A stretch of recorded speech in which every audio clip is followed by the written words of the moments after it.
Well, joining me now is Republican Congressman of Texas, member of the House Budget Committee. My friend Dr. Michael Burgess is here. Doc, it's good to see you. Hey, good to see you, Grant. Thanks for having me on. What do you make all the mixed messages we're getting? You're a doctor, you're in Congress, and this is why I love having you on, because you got both worlds coming at you here.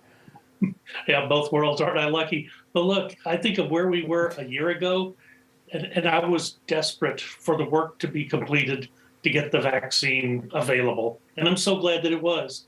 Look, I trust the vaccine. I trust that it's safe. I trust that it provides significant protection. May not be perfect, may not be complete, but it's so much better than where we were a year ago. But having said that, I also respect other people making different decisions. And look, where I can't really speak to the professional sports world, but I know in the healthcare world, all of our healthcare professionals who a year ago we asked to stay on the front lines, and they were doing what we asked them to do and protecting themselves from coronavirus infection. If a healthcare worker today wants to maintain, I can still protect myself today as well as I could a year ago. Trust me to protect myself, but I'd rather not take the vaccine right now. I don't see why that autonomy should be violated. There's no clear reason to do that. You know, it seems to me, too, there's real proof now. Therapeutics like ivermectin, hydrochloroquine, and some of these concoctions that are being put together by some well-respected doctors are actually working to help treat this virus. That should play a role in someone's decision if they don't want to get the vaccine, that these are out there for them. Look, there's so much we don't know.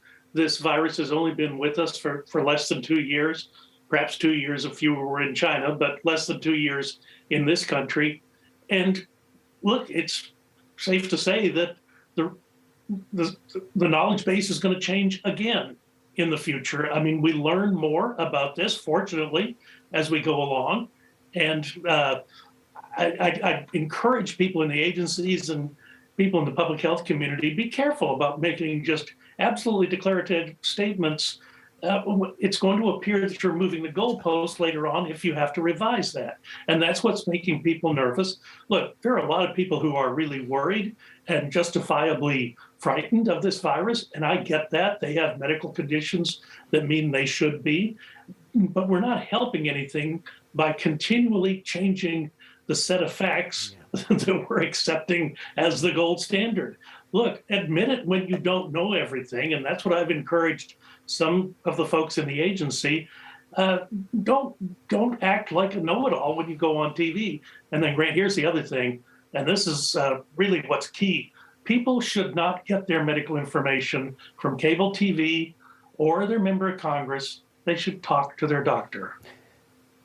Yeah, isn't that the truth? And do your own research, because I've come to the conclusion, Dr. Burgess, I swear, I don't think anybody on either side knows exactly what they're talking about, which is what makes it so confusing here.